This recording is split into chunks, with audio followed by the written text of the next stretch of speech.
Assalamualaikum warahmatullahi wabarakatuh.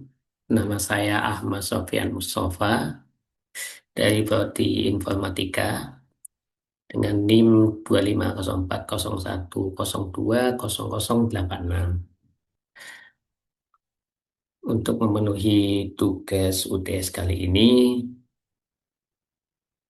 saya akan menjelaskan Hazing Crypto 101 sebagai salah satu tiga modul yang harus dipelajari. Di sini terdapat 6 taks. Nah, untuk yang pertama, di sini jelaskan beberapa mulai dari plain text, yaitu data mentah atau bisa dengan teks, tapi bukan juga terdapat teks, ada juga audio, video, dan gambar. Nah, jadi itu data sebelum dienkripsi dan hashing. Kemudian untuk encoding, encoding itu bukan termasuk hasil dari enkripsi, melainkan hanya representasi data atau kata lain dari input aslinya. Misal kita pakai base 6, kemudian hasil dari base 6 itu bisa dibalik berubah jadi plain text.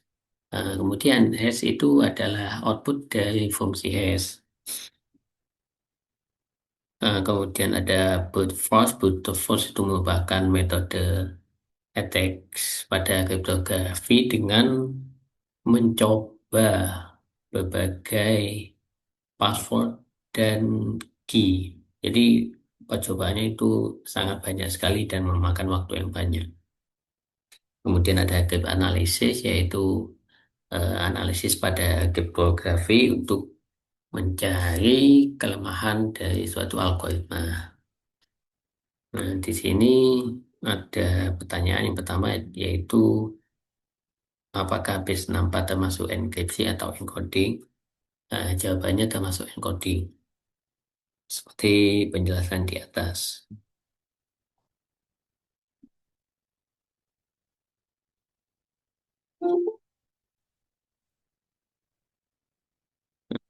Kemudian untuk teks yang kedua,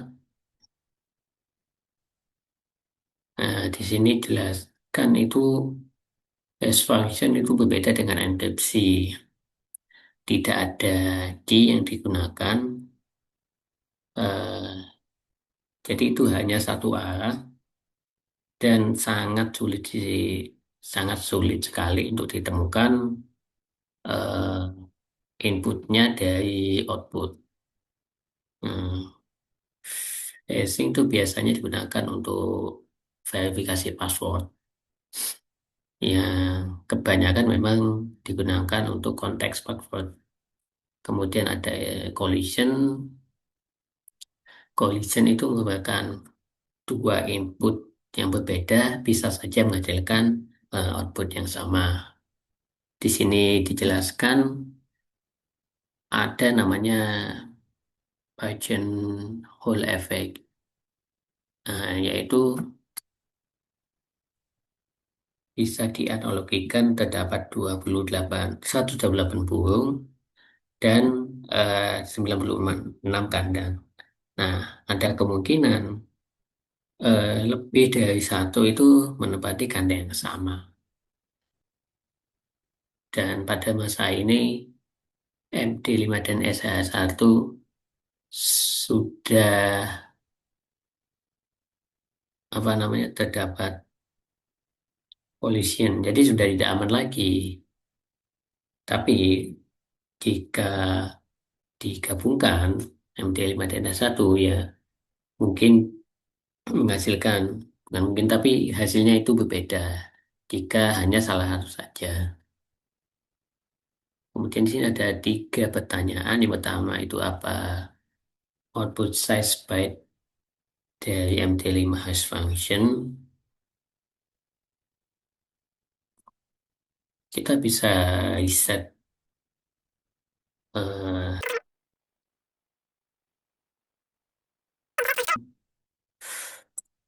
nah, output Yang dihasilkan itu ada 3 macam, yaitu secara bits 128, secara bytes 16, dan hexadesimal secara 32 karakter.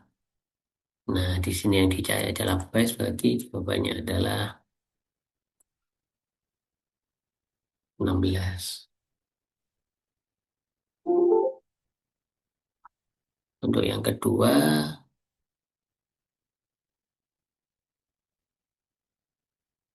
apakah kamu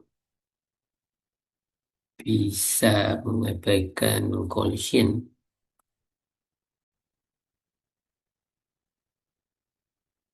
Seperti dijelaskan tadi, apakah ada kemungkinan apa tidak terjadinya tabrakan collision? Jawabannya tidak, karena kan tadi dijelaskan ada namanya Beigen Hall effect. Jadi outputnya itu terbatas, tapi input kita itu tidak terbatas. Jadi bisa jadi kan ah, input yang berbeda menghasilkan output yang sama.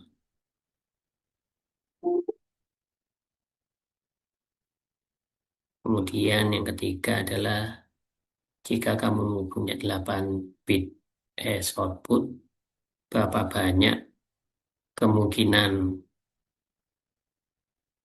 hash yang dihasilkan? Untuk menjawab ini, jawabannya itu menggunakan 2 pangkat 8. Berarti 2 pangkat 8 hasilnya 256.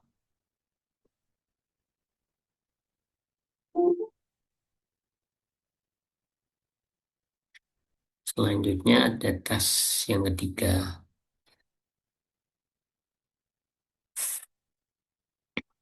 Pada tas yang ketiga ini menjelaskan bagaimana hasing digunakan untuk verifikasi password. Mulai dari yang SH1. Di sini juga ada penjelasan seperti Adobe yang pernah datanya bocor, kemudian dan juga LinkedIn, LinkedIn. Di sini menjelaskan rainbow table,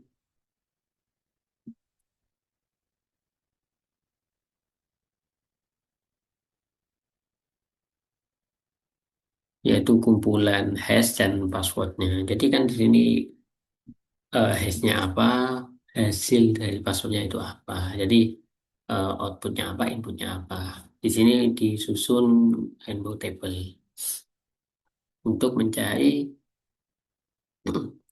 kode hash yang sesuai. Jadi bisa digunakan untuk decrypt.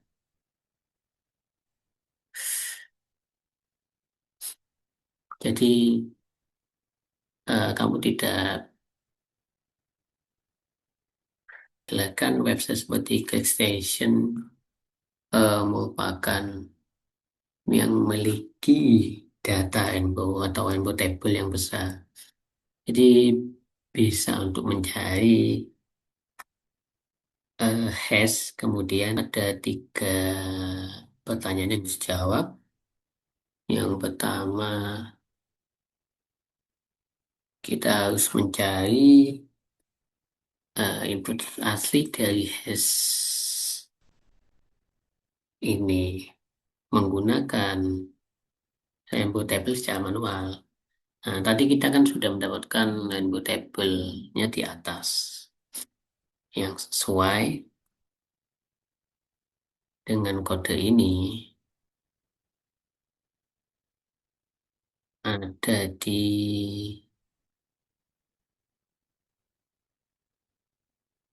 password basketball.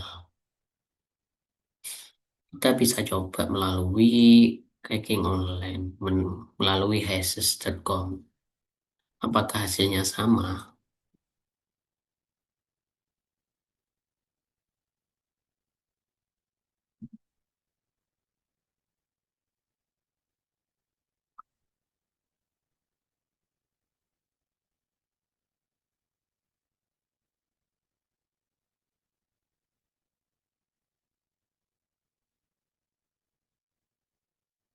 Nah, kedua, kita mencari hash berikut.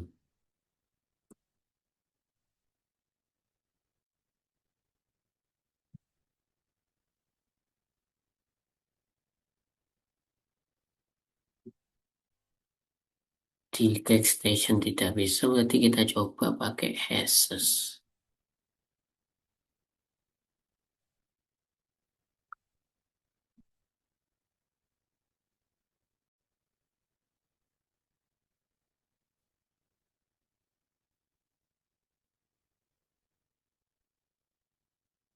Di sini ditemukan eh, jawabannya adalah try hack me.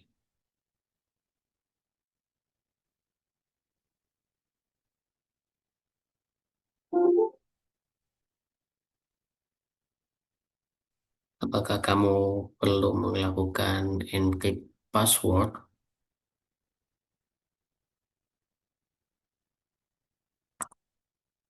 Jawabannya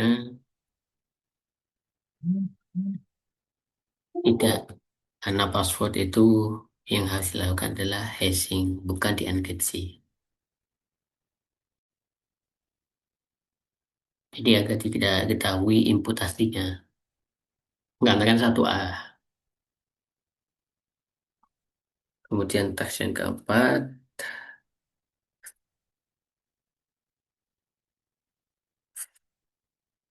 di sini dijelaskan banyak tool yang digunakan untuk mencari hash gitu ya. Jadi ada beberapa seperti Bybit.org, Project ID.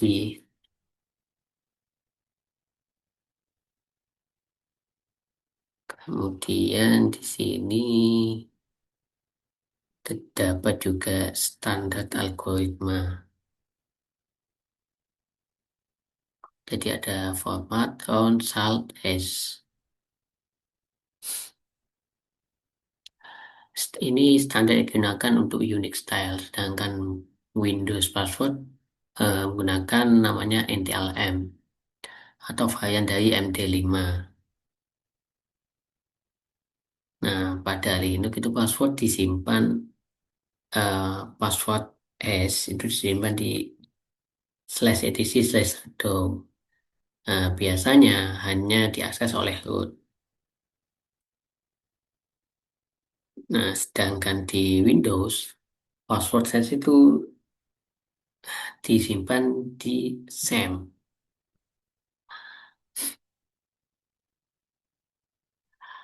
Nah, di sini contoh tabel dari Unix style password yang digunakan. Jadi prefix dengan $1 itu algoritmanya adalah MD5 grid.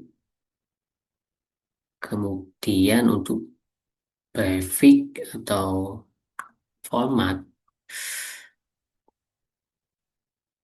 dengan $2 atau $2 A, $B, $X, $Y itu menggunakan bytecode. Kemudian untuk $6 itu menggunakan SH512 script.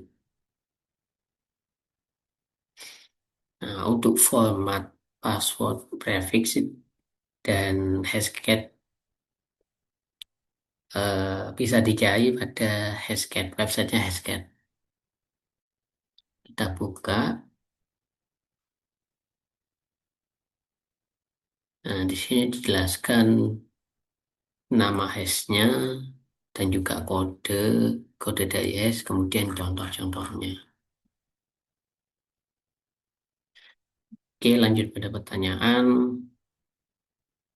Ada 3 pertanyaan yang harus diselesaikan. Nah, berapa banyak iterasi atau ronde yang digunakan pada SH512 script secara default. Nah, untuk ini kita perlu riset terlebih dahulu.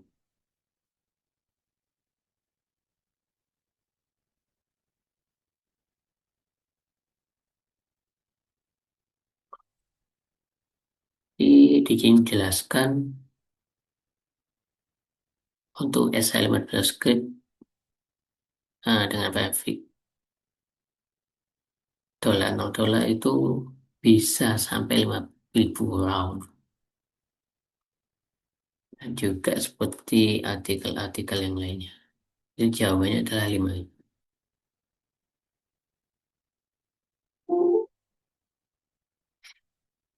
Nah, kemudian yang kedua itu adalah mencari contoh hash dari si thickness color. Nah, copy, kemudian kita coba cari di sini.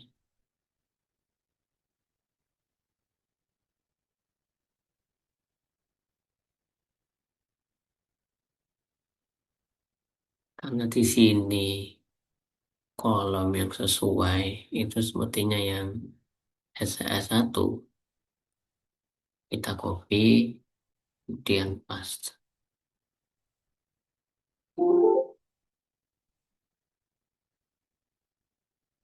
Kemudian yang ketiga itu berapa panjang LMS pada karakter.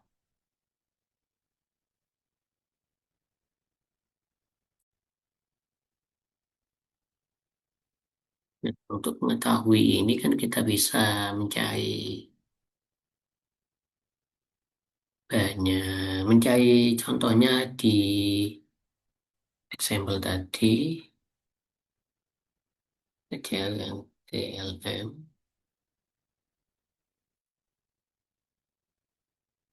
Nah, di sini sudah ketemu jumlah karakternya, tinggal kita copy. Kemudian kita hitung ada berapa. Kalau secara manual 1, 2, 3.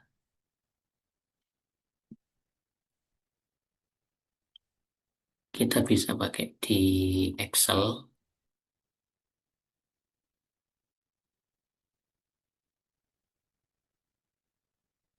untuk mencari panjang karakternya.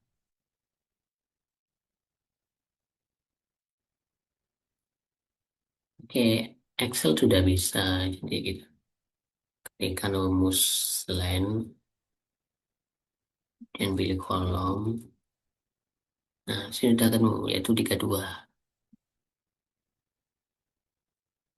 32. Oke,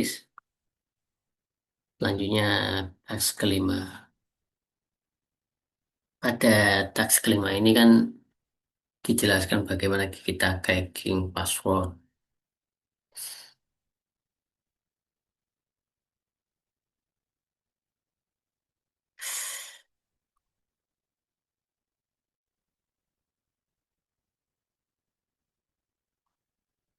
Di sini dijelaskan lebih baik menggunakan GPU atau on host. Jadi kalau mau pakai virtual machine itu mungkin bisa berjalan, tapi membutuhkan waktu yang sangat lama. Karena kan virtual machine itu terbatas, beda dengan OS yang berjalan langsung pada komputer. Misalnya kita menggunakan Linux pada komputer tanpa melalui virtual machine.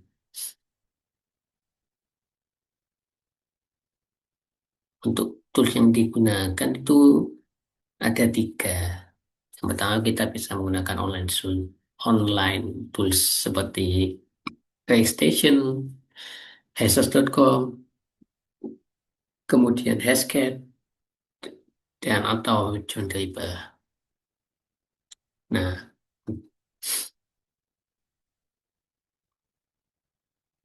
di sini ada 4 yang harus diselesaikan. Pertama kita coba menggunakan online tools dengan Asus.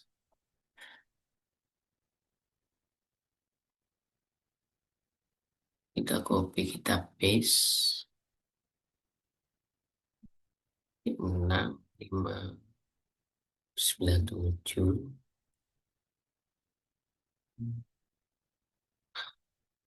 Nah, di sini hasilnya sudah ketemu, yaitu 85, 20, 85, 20. Dengan tipe atau jenis hash bytecode dan format Blowfish unik.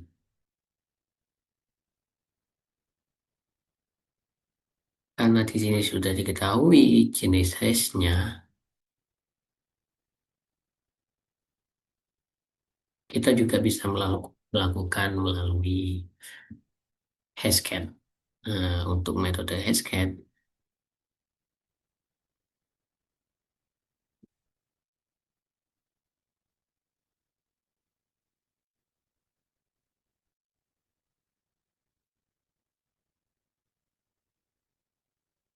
di sini saya sudah siapkan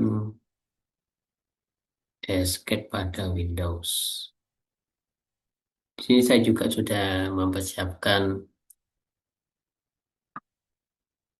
tiga crack atau tiga hash yang harus crack. Nah, yang pertama karena kita sudah mengetahui apa namanya jenis hashnya, nah, dan juga saya sudah menyiapkan review, jadi sejumlah word list untuk mencari input atau untuk mencari input aslinya dari hash ini kan. Nah, sebelum mulai kita mencari dulu sintak atau kode yang digunakan.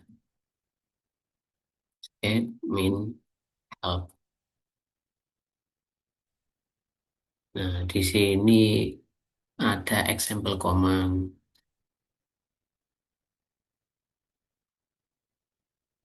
atau berbagai metode mulai dari word list dengan rules, brute force, kombinator, association, juga penjelasan yang lainnya. Untuk memecahkan yang di atas, nomor satu,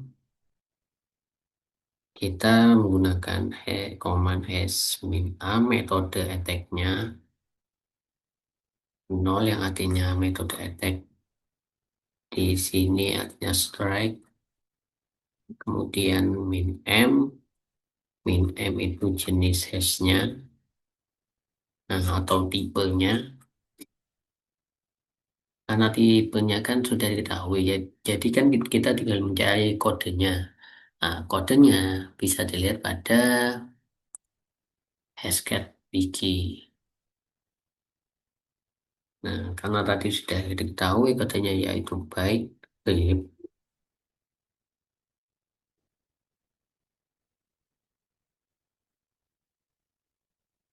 dan tipe Blowfish dengan format Blowfish unik, kodenya adalah 3200.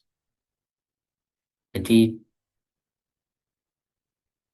masukkan tipe kodenya 3200, kemudian nama file yang berisi hash, kode hash. Di sini saya menggunakan hash min1.txt dan sudah tersedia word listnya.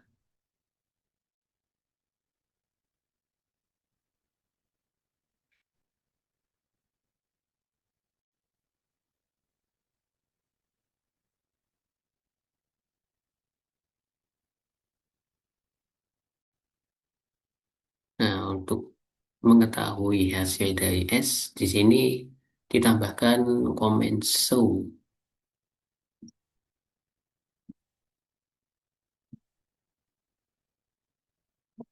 Min show. Nah, jadi setelah kita crack dengan word list, hasilnya sama. 8520, 8520. Kemudian yang kedua, saya coba pakai online.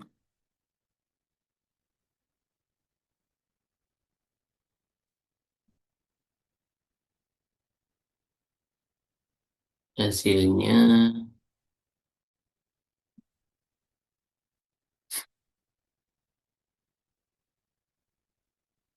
hasilnya adalah Halloween. Di sini dengan tipe hash SH25. Halloween, apakah benar?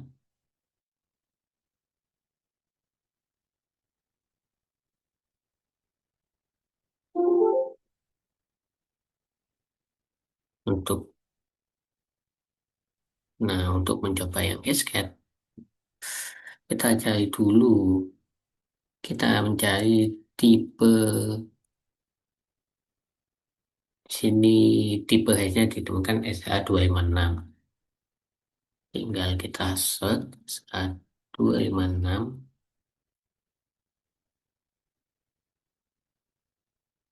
yang sesuai.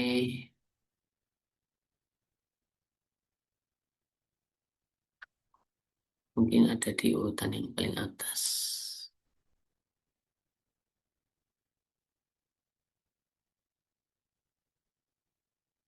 256.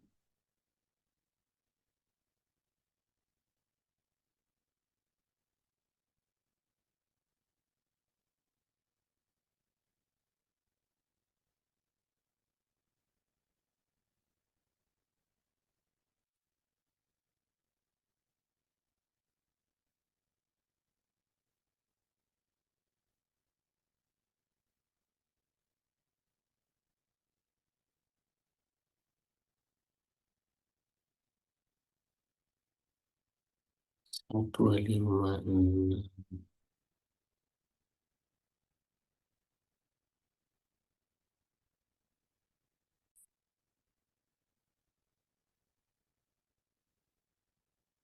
Dan ketemu adalah kode dengan 1470. Jadi untuk hash yang nomor dua dengan kode 1470 menggunakan hashcat, itu jawabannya sama. Kemudian yang ketiga ini dengan prefix $6. Kita coba cari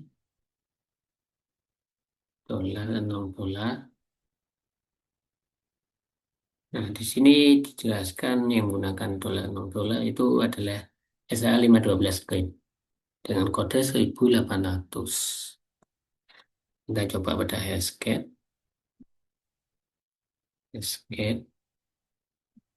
show M1800 S P.xt audio xt. Nah, di sini jawabannya itu spaceman.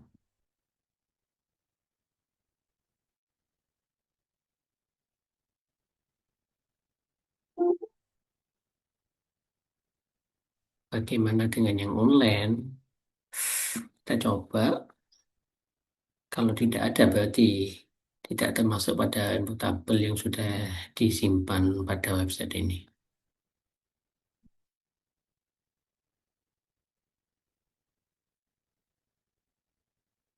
Nah, jawabannya sama yaitu spaceman juga jenis atau tipe hash yang dengan SH15 script dengan format unik.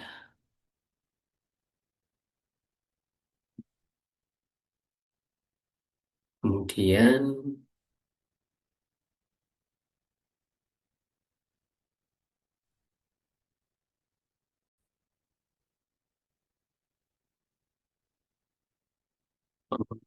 gangguan kamera. Kemudian selanjutnya yaitu yang keempat, kita mencari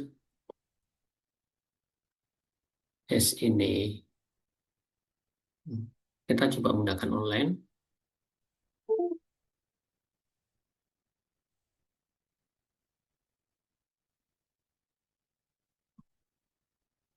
Ada access.com, kode usaha GKX.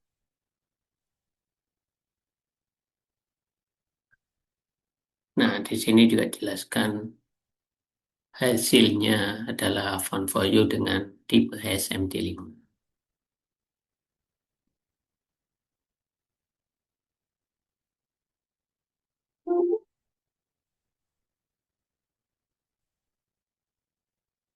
Kemudian task yang terakhir adalah integritas checking.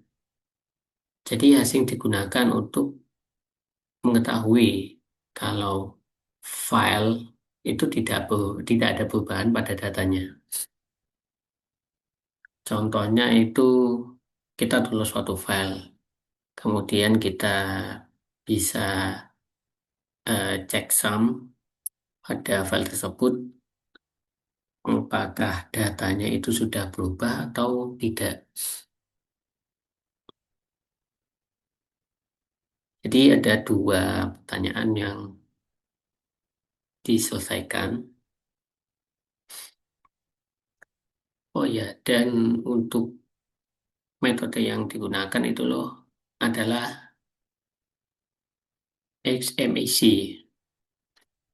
Biasanya XMAC SH512 untuk basic atau autentikasi. Nah, TryHackMe menggunakan VPN XMAC SH512.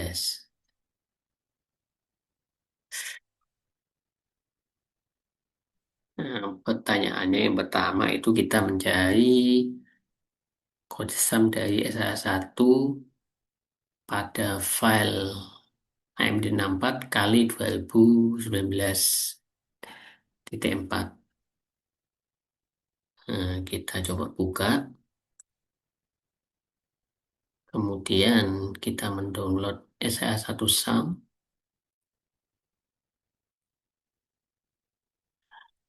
Karena di sini saya sudah download, kita tinggal membuka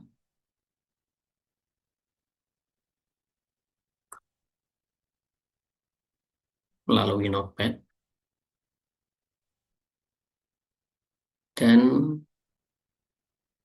ini adalah hasil dari SH1 SAM setiap file kali Linux. Nah, untuk yang sesuai adalah yang dicari AMD64. Berarti kode yang digunakan adalah ini.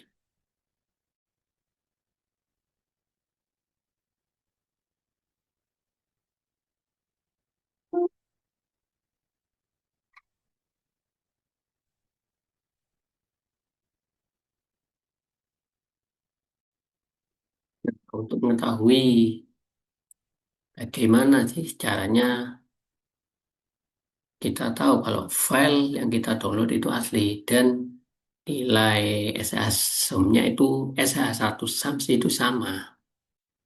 Nah, di sini kan saya sudah download file Kali Linux 2019 bulan 4 AMD64.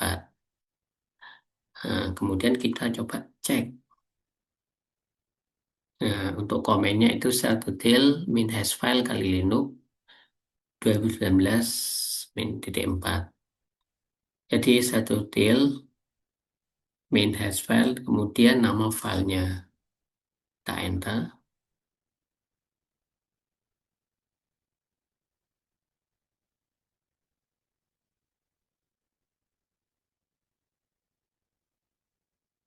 Mungkin agak lama.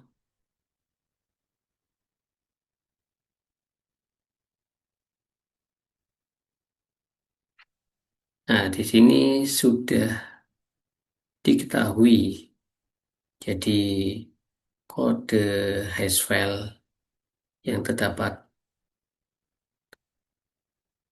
pada Kali Linux atau file Kali Linux,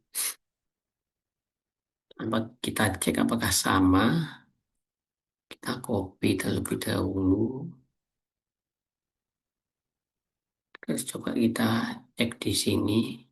Nah, kodenya sama persis. Berarti file yang saya download itu asli.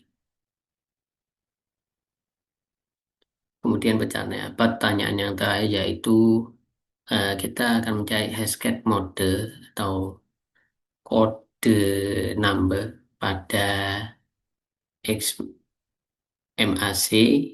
SH512 dengan key sama dengan $pas. Kita copy.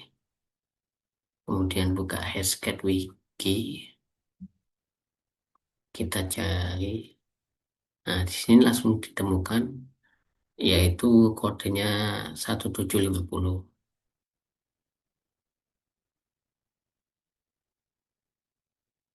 Kita cek. Nah, dengan ini saya menyelesaikan hashing crypto 101. Terima kasih atas waktunya. Perkenalkan, saya Claudian Esra Putri. Saya dari kelompok 1. Saya ingin menjelaskan tentang John the Ripper untuk dasar-dasarnya. Di sini saya memiliki tugas 1 sampai 6. Yang pertama, bisa perkenalan terlebih dahulu untuk tentang John the Ripper. John the Ripper sendiri ini adalah alat pemecah hash yang terkenal dan disukai banyak orang, serta serbaguna. Nah, alat ini mampu menggabungkan kecepatan pemecah hash yang cepat dengan berbagai macam tipe hash yang kompatibel. Sebelumnya saya mohon maaf tidak ada wajah saya dikarenakan untuk kamera saya ini tidak bisa berfungsi saat saya record. Sebelumnya saya mohon maaf kepada Pak Azam selaku dosen pengampu. Nah, di sini ada prasyarat pembelajaran untuk mendapatkan manfaat yang maksimal. Lalu akan disarankan mencoba ruangan ini setelah 3 ruangan pengantar pertama tentang kriptografi. Yang pertama ada dasar-dasar kriptografi, kedua dasar-dasar kriptografi serta kunci publik, dan dasar-dasar hashing. Nah, di sini saya akan menjelaskan untuk tujuan pembelajarannya. Setelah ini selesai, kami akan mempelajari John untuk cara membongkar hash autentikasi Windows, lalu memecahkan STC shadow hash. Ketiga, membobol file zip yang dilindungi kata sandi, lalu membobol file rar yang dilindungi kata sandi juga, dan yang terakhir untuk membobol kunci SSH. Nah, di sini kita mulai dari tugas 4. Kita harus menerapkan pada VM terlampir attack box atau sistem tersendiri untuk kenyamanan kita. Nah, kita dapat mengunduh file tugas yang diperlukan sebagai satu file zip dari tugas ini dengan menekan tombol unduh file tugas di bawah ini. Nah, baik. Nah, di sini kita mulai dengan yang tugas kedua, ada istilah dasar. Nah, di sini akan menjelaskan tentang hash itu sendiri. Nah, hash itu adalah cara untuk mengambil sepotong data dengan panjang berapapun untuk dipresentasikan dalam bentuk lain dengan panjang yang tetap. Lalu proses ini menyembunyikan nilai asli data tersebut. Nah, di sini akan dicoba untuk sebuah contohnya. Nah, berikut ini adalah standar dengan 32 karakter.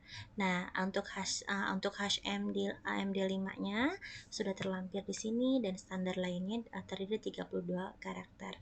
Nah, apa sih yang membuat hash aman? Nah, fungsi hashing dirancang sebagai fungsi satu arah, dengan kata lain mudah untuk menghitung nilai hash dari input yang diberikan. Namun, merupakan masalah yang sulit untuk menemukan input asli berdasarkan nilai hash tersebut. Lalu dalam ilmu komputer, PNP adalah dua kelas masalah yang membantu kita memahami efisiensi algoritma. Yang pertama, untuk P itu sendiri adalah waktu polinomial. Nah, kelas P mencakup masalah-masalah yang solusinya dapat ditemukan dalam waktu polinomial. Nah, semakin panjang daftar, semakin lama juga waktu yang dibutuhkan untuk mengurutkannya. Namun, peningkatan waktu tersebut tidak bersifat eksponensial. Nah, untuk yang NP sendiri itu adalah non-deterministic polynomial time.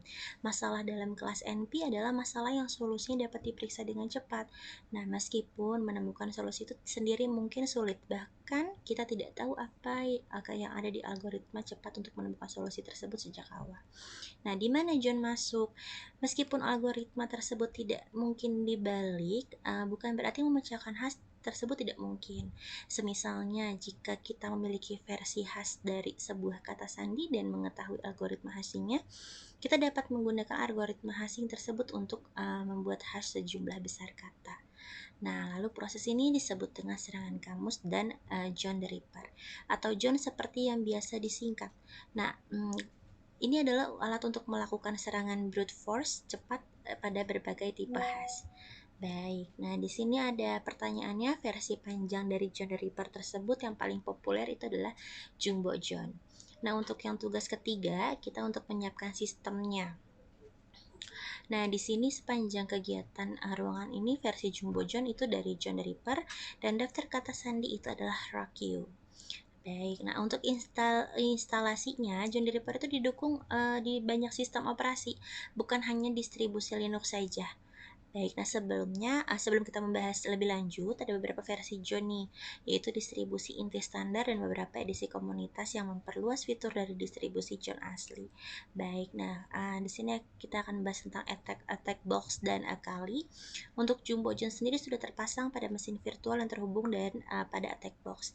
Jadi, jika kita berencana untuk menggunakan salah satunya, kita tidak perlu melakukan tindakan lebih lanjut. Nah, untuk memeriksa ulang hal ini, dengan mengetikkan perintah John di terminal, kita akan menemukan panduan penggunaan untuk John dengan baris pertama bertuliskan John the Ripper 1.7.0 Jumbo One atau sesuatu yang serupa dengan nomor versi yang berbeda. Nah, di sini ada distribusi Linux lainnya, yaitu kita dapat menginstal John Reaper dengan perintah sudo dnf install John atau npm install. Sedangkan di Ubuntu kita dapat menginstal dengan perintah sudo apt install John npm install. Nah, sayangnya pada saat penulisan ini versi-versi tersebut hanya menyediakan fungsionalitas inti dan belum menyertakan beberapa alat yang tersedia melalui Jumbo John. Nah, maka itu kita perlu mempertimbangkan untuk membangun dari kode sumber untuk mengakses semua alat yang tersedia di Jumbo John. Baik. Nah, untuk Rakyu sendiri, itu untuk semua tugas di ruangan ini kita menggunakan rakyu.txt. Daftar kata sandi yang terkenal yaitu daftar kata sandi umum yang sangat besar diperoleh oleh pelanggaran data di situs web bernama rakyu.com pada tahun 2009. Baik, nah kita dapat memperoleh daftar rakyu.txt kata sandi dari repositori checklist di bawah garis miring passwords garis miring link database subbagian tersebut. Kita mungkin perlu mengekstraknya dari .tar.getz. Format tersebut menggunakan tar zf rakyu.txt .tar.getz. Baik, nah di sini kita ada mesin virtual dengan menekan. Baik, nah di sini akan dijelaskan. Di sini ada kita juga dapat mengakses mesin virtual menggunakan SSH di alamat IP machine _IP dengan menggunakan kredensial berikut. Ini ada nama belakangnya dan kata sandinya. Nah, di sini ada pertanyaan dari situs web mana pelanggaran keamanan tersebut rakyu.txt menghasilkan daftar kata sandi tersebut. Itu ada di rakyu.com. Nah, kita ke tugas yang keempat. Di sini ada beberapa cara. Nah, di sini ada sintaks dasar John. Untuk John sendiri adalah untuk mengaktifkan program John Reaper, option untuk menentukan opsi yang kita ingin gunakan, dan ada file path, itu adalah file yang berisi hash yang ingin Anda retas. Jika berada di direktori yang sama, kita tidak perlu menyebutkan jalur, cukup sebutkan nama filenya saja. Lalu ada peretasan otomatis. Di sini John memiliki fitur bawaan untuk mendeteksi jenis hash yang diberikan dan memilih aturan serta format yang sesuai untuk memecahkannya. Nah, ini tidak selalu merupakan ide terbaik karena bisa tidak dapat diandalkan. Tetapi jika kita tidak dapat mengidentifikasi jenis hash yang ingin kita gunakan dan ingin mencoba memecahkan, ini bisa menjadi pilihan yang terbaik untuk melakukannya. Nah, baik. Nah, di sini untuk sebagai contohnya yang akan dikerjakan di sini ada untuk user, ini menggunakan Python dan ini ada peretasan spesifik format. Nah, di sini dijelaskan tentang John format. Nah, format ini adalah flag untuk memberitahu John bahwa kita memberikan hash dengan format tertentu dan agar menggunakan format berikut untuk memecahkannya. Baik, nah di sini ada beberapa pertanyaan. Yang pertama adalah hash1.txt adalah tipe hash apa, dan ini menggunakan MD5 ya yang sudah tadi saya jelaskan. Lalu berapakah nilai hash1.txt yang telah dipecahkan? Itu adalah biskuit. Nah, hash2.txt tipe hash apa? Itu adalah SHA1. Berapakah nilai hasil pemecahan kode? Itu adalah Kanggero. Lalu ada hash3.txt tipe hash apa? Nah, di sini adalah SHA256. Berapakah nilai hasil pemecahan kode? Itu adalah mikrofon. Lalu ada hash4.txt tipe hash apa? Itu adalah whirlpool. Dan berapakah nilai hasil pemecahan kode dari hash4.txt adalah kolosal. Baik, lanjut kita ke task 5. Nah, di sini kita hanya ingin melanjutkan, itu ada NT-hash atau NTLM. Nah, untuk NT-hash ini apa sih? Itu adalah format hash yang digunakan oleh sistem operasi Windows, Windows modern yang menyimpan kata sandi penggunaan dan layanan. Format ini juga sering disebut sebagai NTLM yang merujuk pada versi format Windows sebelumnya. Untuk hashing kata sandi yang dikenal sebagai LM, sehingga disingkat NTLM gitu. Nah, di sini sudah tahu tentang teorinya, teori dibaliknya. Baik, nah di sini kita akan menjawab pertanyaannya. Nah, kita perlu mengatur format flag ke nilai apa agar bisa memecahkan hasil ini? Yaitu balik lagi kita menggunakan format mengatur format flag menggunakan NT. Lalu berapakah nilai yang dibacakan dari kata sandi ini? Itu adalah mushroom. Kita lanjut yang keempat. Baik, di sini adalah menguraikan hash dari etc shadow. Nah, ini adalah file tempat hash kata sandi disimpan pada mesin Linux. File ini juga menyimpan informasi lainnya untuk seperti tanggal perubahan kata sandi terakhir dan informasi kadaluarsa kata sandi. Nah, file ini biasanya hanya dapat diakses oleh pengguna root jika kita harus memiliki hak akses yang cukup untuk mengakses hash tersebut. Namun, jika kita memilikinya, ada kemungkinan kita dapat memecahkan beberapa hash tersebut. Nah, di sini ada cara untuk memecahkan etc shadow kata sandi. Kita harus menggabungkannya dengan etc password. Nah, dan kita menggunakan alat yang terintegrasi dalam rangkaian alat cat yang disebut unshadow. Sintaks dari dasar dari unshadow adalah sebagai berikut. Nah, berikut sintaksnya.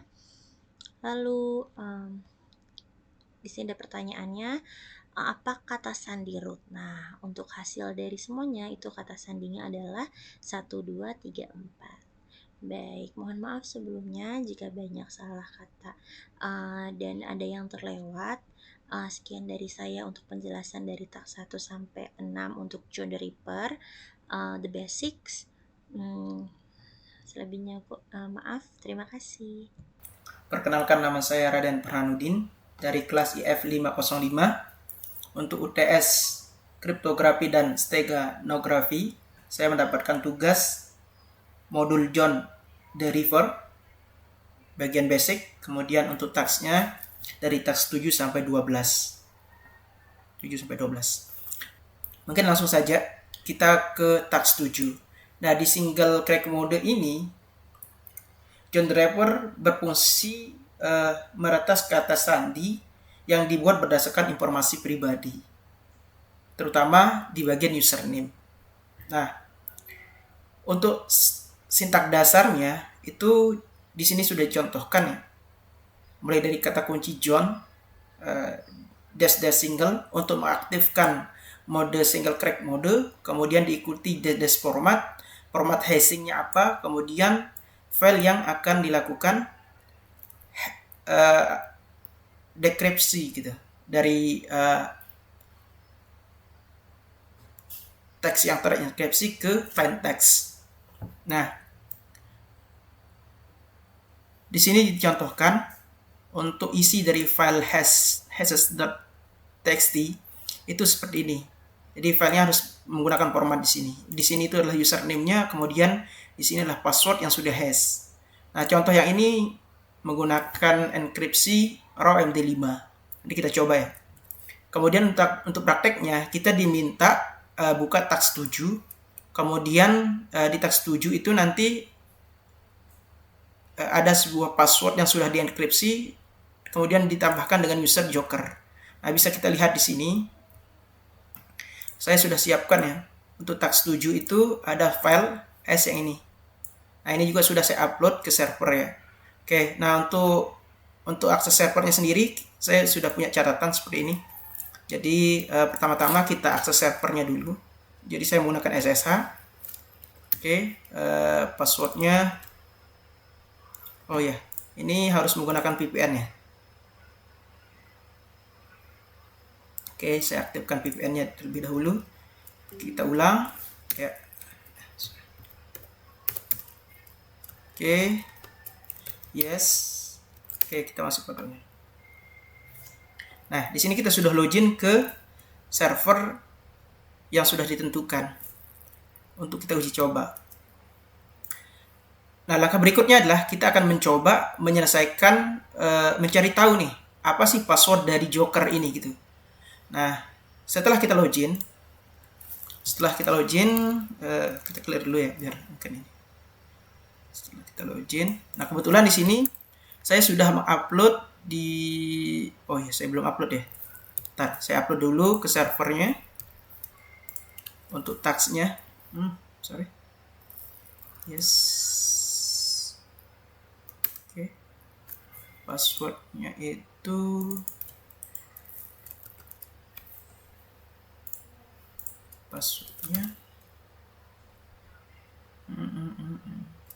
Oke.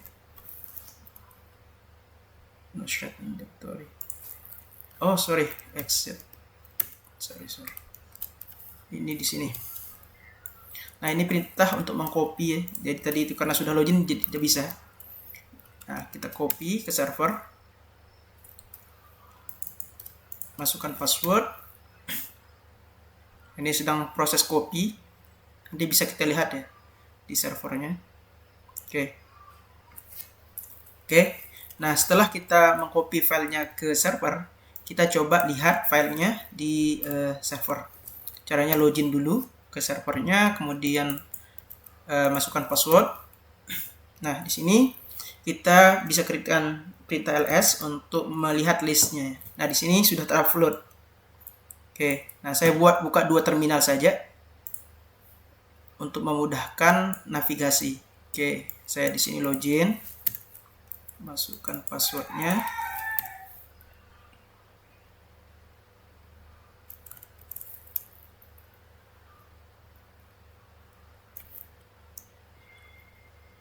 Sebentar, ada yang salah. Password. Oke, sudah. Oke, kita cd ke John, ke foldernya John. Nah, di sini sudah ada tags 4 sampai tags 11 ya. Nah, untuk tags 7 itu kita bisa masuk ke tags 7-nya, tags 07 ya. Oke. Nah, di sini ini sudah ada satu file namanya hash07.txt. Oke, kita lihat isinya. Hash.txt. Nah, ini harus kita rubah dulu. Kita harus tambahkan username-nya yaitu Joker ya. Di nano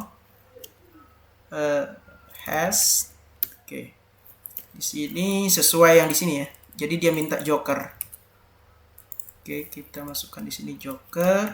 Jangan lupa titik 2 untuk pemisah antara username dengan password yang sudah di hash. Oke, kita simpan. Nah, di sini kita bisa melakukan dekriptor atau dekripsi ya. Nah, caranya itu adalah dengan menggunakan perintah ini. Nah, karena di sini dia menggunakan MD5, berarti nanti perintahnya itu seperti ini. Ya, jadi kita MD5. Nah, ini format yang digunakan. Kemudian kita path-nya ini ya. Jadi di sini itu path to file-nya mana. Nah, ini bisa kita pwd di sini. Ya, jadi untuk mengetahui lokasi filenya. Kemudian diikuti nama filenya itu adalah hash07. Oke. Kita copy saja, kita jalankan di sini. Oke. Ini saya full screen. Saya clear. Oke, kita jalankan. Nah, di sini jalankan perintah John, kemudian dash single untuk mengaktifkan mode single mode. Nah, kemudian format hashingnya, dekripsinya seperti apa. Dah, kita jalankan enter. Nah, nanti akan kelihatan passwordnya. Ternyata passwordnya adalah Joker JOK3R. Nah, kita coba ya. Langsung di sini kita masukkan JOK3R. Ini oke, Joker. Kita cek. Oke, sudah berhasil ya. Nah, jadi begitu cara untuk menggunakan single crack mode. Oke. Nah, untuk task berikutnya kita akan mencoba custom role. Nah, custom role ini apa? Jadi custom role ini fitur yang ada di dalam John Driver yang memungkinkan pengguna untuk membuat dan menerapkan serangkaian aturan manipulasi. Nah, aturan itu ada bisa kita cek di sini ya. Nanti kita coba ya, tambahkan rules yang ini. Kita coba yang ini. Oke. Nah, untuk masuk sana sama seperti tadi. Jadi kita clear dulu. Nah, config-nya itu bisa kita lihat di sini. Kita pakai nano aja. Nano, kita paste. Dah. Nah, ini. Nah, selanjutnya kita cari yang bagian list roles. Oke, caranya kita Ctrl W, kurung siku. Nah, sesuai yang ini ya. Jadi list dot roles. Biar gampang mencarinya. Titik. Oke, saya ulang, list titik roles. Nah, di sini bisa kita tambahkan roles yang kita butuhkan. Misalkan seperti ini. Nah, ini yang dicontohkan misalkan seperti ini, itu bisa ya. Oke, kita tinggal masukkan follow password. Berarti kita copy aja biar gak cepet. Nah, di sini kita bisa seperti ini. Kemudian diikuti dengan regexnya. Nah, ini regexnya. Nah, regex ini memiliki arti C itu apa? Jadi membuat first letternya itu kapital, huruf besar. Jadi ini menambahkan di ujung katanya. Jadi nanti dia itu ada ring angka, dan boleh karakter khusus seperti ini. Gitu. Nah, itu fungsinya. Jadi tinggal kita tambahkan. Ya, kemudian kita simpan. Jadi nanti sudah berlaku kalau kita ingin gunakan. Nah, itu untuk penggunaan rules-nya nanti sama ya. Jadi kita pakai word list-nya nanti. Jadi di mana file word list-nya, kemudian rule yang dipakai apa. Dan kemudian nanti lokasi filenya di mana. Nah, ini format perintahnya. Nah, untuk pertanyaannya, what do custom rules allow to exploit katanya. Nah, ini apa yang bisa rule apa yang di custom dalam eksploitasi di atas. Nah, itu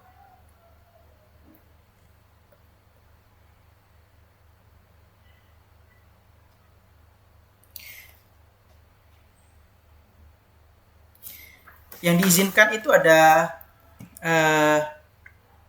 di sini bisa kita baca ya. Jadi regex yang ini atau aturan yang ini itu bisa digunakan untuk mengeksploitasi password completion complexity predictable. Jadi untuk memprediksi password. Ya, jadi itu bisa kita paste di sini, bisa kita cek ya. Nah, kemudian what tool would we use to add all capital letters to the end of the word. Nah, jadi kalau kita ingin menambahkan huruf kapital setiap barisnya itu, kita menggunakan regex apa. Nah, untuk regexnya jadi seperti ini. Jadi kita menggunakan yang ini. Kemudian ditambah huruf. Jadi karena dia huruf kapital semua, berarti harus di dalam tanda kutipnya itu kita tambahkan AZ. Nah, AZ yang ini. Jadi semua harus huruf kapital. Jadi yang diterima itu hanya huruf kapital saja. Nah, jawabannya itu seperti ini. Kita coba. Oke. Kemudian kita copy lagi. Karena ini kan kebutuhannya huruf kapital ya. Jadi kita masukkan ke dalam format seperti ini nih. Contohnya. Jadi kita hash. Oke. Kita cek. Ya. Nah, kemudian. Ini apa flag-nya? Flag itu seperti ini namanya flag. Atau tag-nya ya. Flag itu. Nah ini. Roles ada word list ini namanya flag.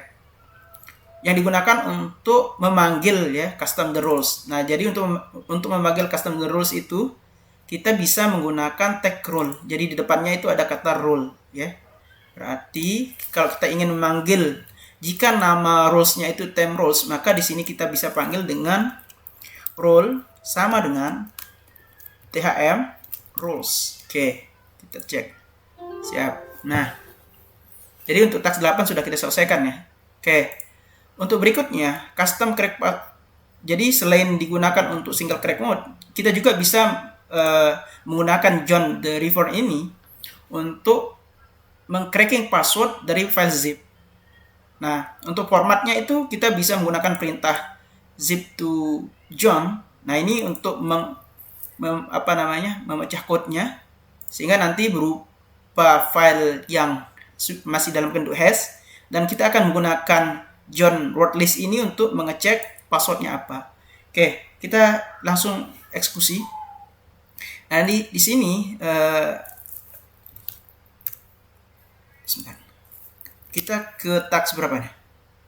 Task 8. Berarti kita masuk ke task 8. CD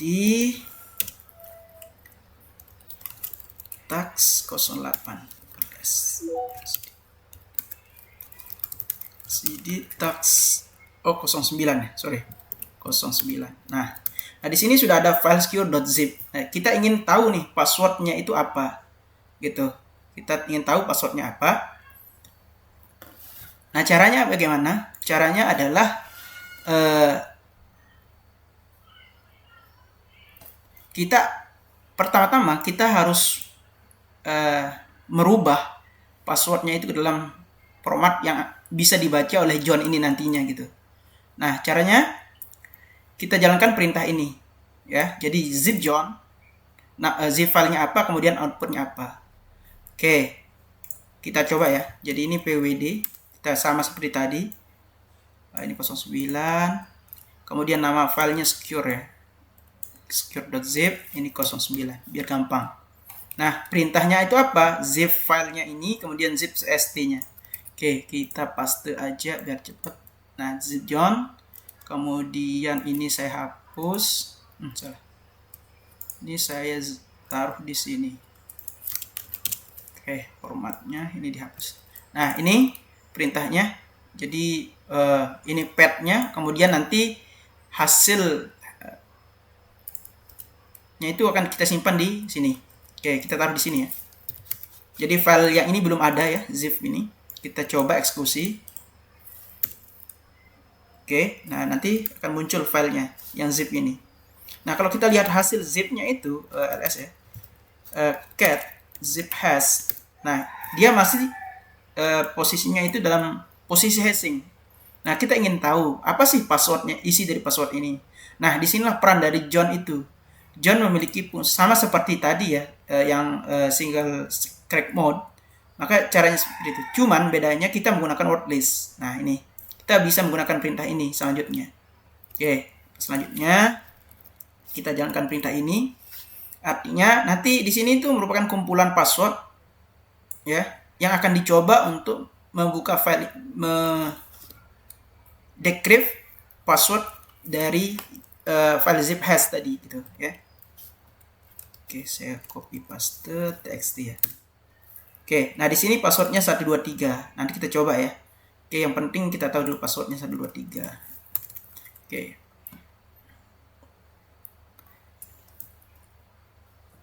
Untuk filenya itu ada di sini. Kita bisa coba ya, yang tag 9 ini. Nah, ini belum saya buka. Nah, jadi kalau kita buka ini nggak bisa ya. 123 nggak bisa. Nah, jadi kita sudah menemukan passwordnya tadi, yaitu pas 123. Kita coba copy aja biar nggak salah. Copy. Kemudian kita paste, kita oke. Nah, ini udah terbuka ya. Nah, ini sudah terbuka. Jadi passwordnya itu adalah pas 123. Nah, kemudian itu untuk pertanyaan pertama. Jadi password dari file secure zip itu adalah pas 123.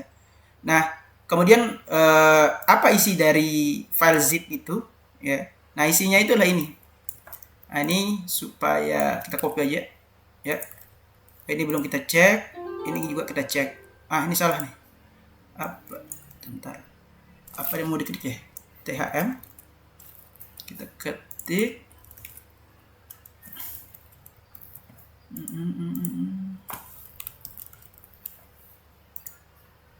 Oke, ya, seperti itu jawabannya. Nah, oke, kita lanjut untuk zipnya. Nah, sama seperti zip tadi, kita juga bisa melakukan cracking untuk file rar. Bedanya itu di perintahnya ini, gitu. Caranya sama. Oke, nanti kita ada di tag 10 ya. Ya. Kita pindah dulu ke tag 10. cd tag 10 ya. Oke. Nah, di sini udah ada file namanya secure rar. Nah, ini saya copy aja. Nanti itu secure rar ya. Oke, rar. Ya. Nah, untuk perintahnya kita bisa menggunakan yang ini, rar John. Bedanya. Cuma di sini aja bedanya. Secure ini 10 ya, 10. Oke. Kita jalankan di sini. Clear. Nah, kalau kita lihat filenya belum ada yang rar hash ini. Oke, kita coba eksekusi rar. Oh, sorry. Oh ya.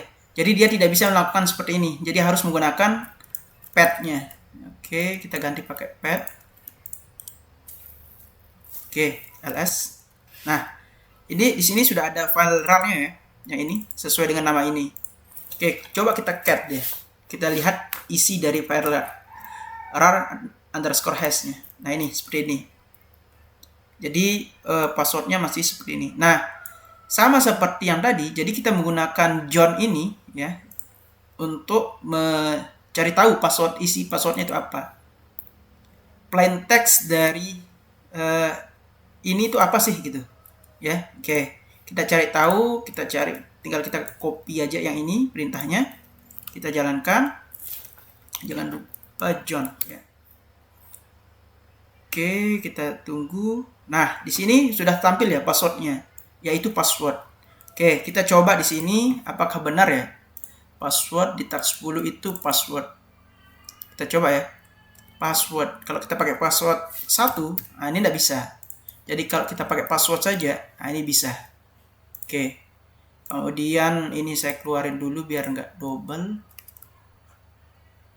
Oke, nah kemudian kita buka isinya. Nah, ini hasilnya. Seperti itu ya. Kita copy. Nanti kita bisa paste di sini itu judulnya THM. Isinya THM. Ini oke. Kita cek. Nah, passwordnya di sini itu kita isi password. Nah, password ini kita dapat dari hasil cracking tadi gitu. Kita cek. Oke. Nah, jadi selain kita cracking file, kita juga bisa mengcracking SSH ID. Nah, di sini juga bisa kita coba. Caranya sama seperti tag 9 sama 10. Bedanya file yang dienkripsi. File yang didekripsi. Oke, kita coba. Di sini ada tag 11. Jadi kita masuk ke tag 11 dulu. Jadi supaya kita tahu nama filenya apa. Tag 11. Oke, ls. Nah, di sini ada satu file ID RSA ya. Lihat. ls. Kita cari wwd. Oke, ini 11, saya copy aja. Namanya itu RSA. Oke. RSA 11. RSA di sini tag 11. Oke. Dah. Nah, apa yang akan nanti perintah digunakan bisa kita lihat di sini ya. Sama caranya. Jadi kita perintahnya ini sama, kita akan menggunakan ini. Kemudian ID RSA-nya, file path-nya ya. Jadi file path-nya di sini bisa dilihat formatnya itu kayak ini ya. Jadi filenya apa? Kemudian outputnya kita ingin apa? Nah, jadi outputnya ini kita ingin yang ini. Oke, outputnya kita seperti ini. Nah, tinggal kita jalankan perintahnya di sini. Oke, di sini belum ada ya ID RSA hash. Oke, kita jalankan. Nanti akan menghasilkan ID RSA hash. ls. Nah, di sini sudah ada ini. Oke, kita coba lihat isinya. ID RSA hash. Nah, jadi berupa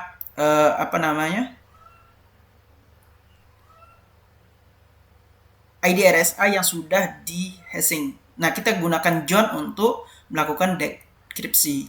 Oke, nah perintahnya apa? Sama seperti tadi. Tinggal kita copy. Udah. Paste di sini. Udah. Kita tunggu beberapa saat, nanti akan tampil passwordnya apa. Oke, kita tunggu.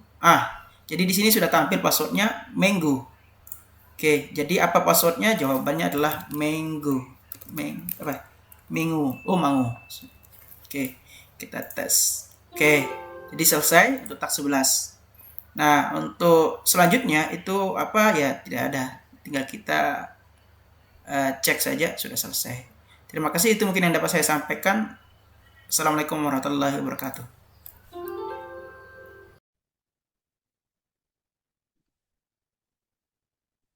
Baik, untuk modul yang ketiga yaitu tentang enkripsi dan enkripsi kripto 101. Sebelumnya kita sudah tahu kita jelaskan dulu apa itu enkripsi. Enkripsi adalah sebuah sebuah kode yang digunakan pada kriptografi untuk mengubah data asli atau plain text-nya menjadi bentuk tidak terbaca atau ciphertext-nya. Nah, pada modul ini akan dijelaskan yaitu kriptografi dan penting untuk keamanan CTF atau Chapter the Flag. Terus yang berikutnya yaitu dua kelas repertory dan penggunaannya.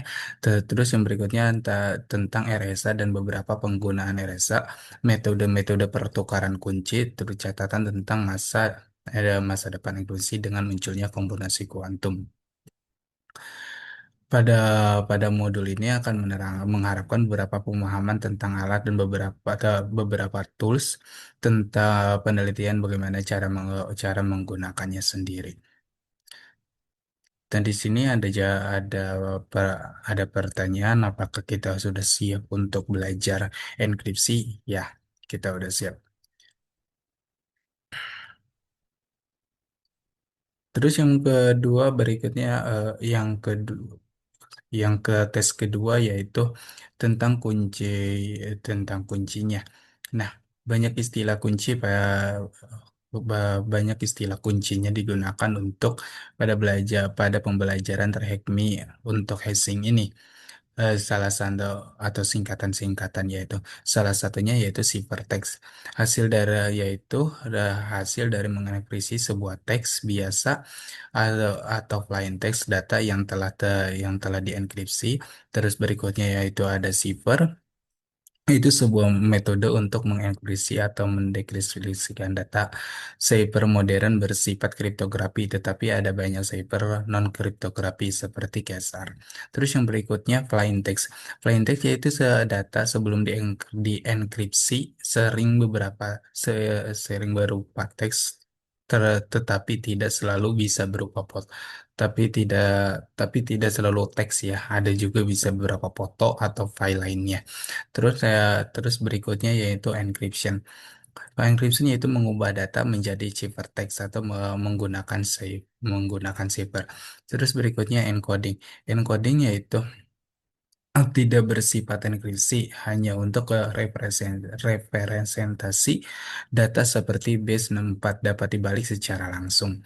Terus kayak atau kunci yaitu beberapa informasi yang diperlukan untuk menerusi ciphertext dengan benar dan mendapatkan plain text. Terus berikutnya pasfrase. Yaitu terpisah dari kunci. Frase sandi mirip dengan kata sandi dan digunakan untuk melindungi kunci. Terus berikutnya ada asymmetric encryption. Asymmetric encryption itu menggunakan kunci yang berbeda untuk mengenkripsi dan mendeskripsi. Terus ada symmetric encryption, sedangkan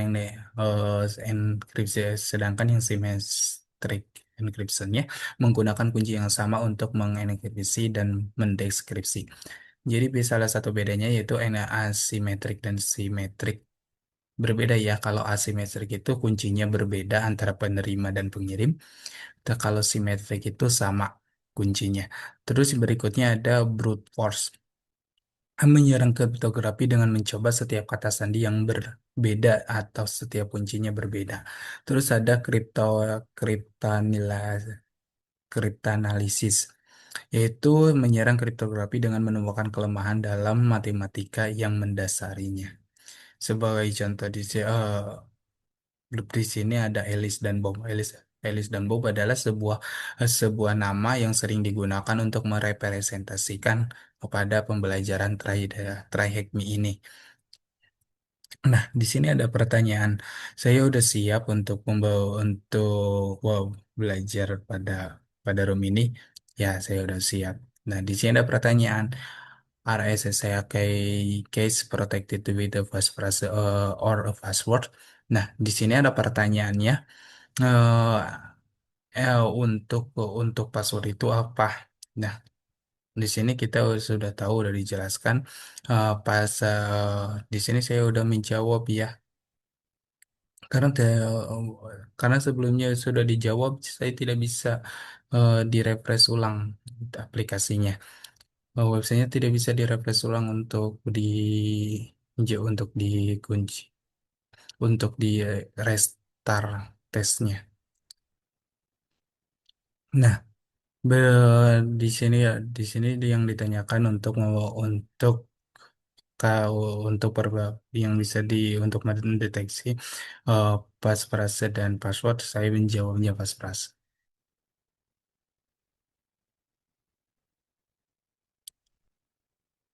Terus yang tes yang ketiga yaitu why in encryption important? Nah, dari kriptografi digunakan untuk melindungi kerahasiaannya, yang digunakan untuk melindungi kerahasiaan, memastikan integritas dan memastikan keaslian. Nah, bahwa sering digunakan untuk kriptografi setiap hari dan hampir pasti sedang membaca sekarang melalui koneksi yang terenkripsi.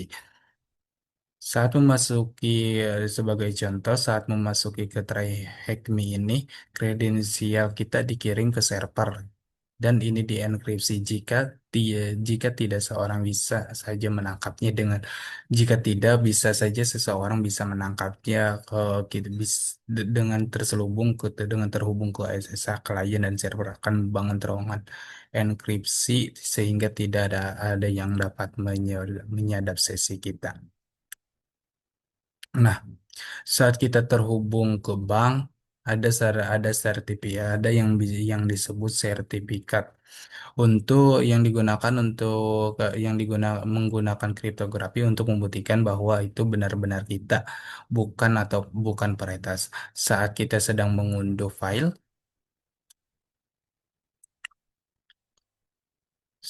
saat kita sedang mengunduh filenya, memeri kita kriptografi akan memeriksa apakah file tersebut terunduh dengan benar. Ya,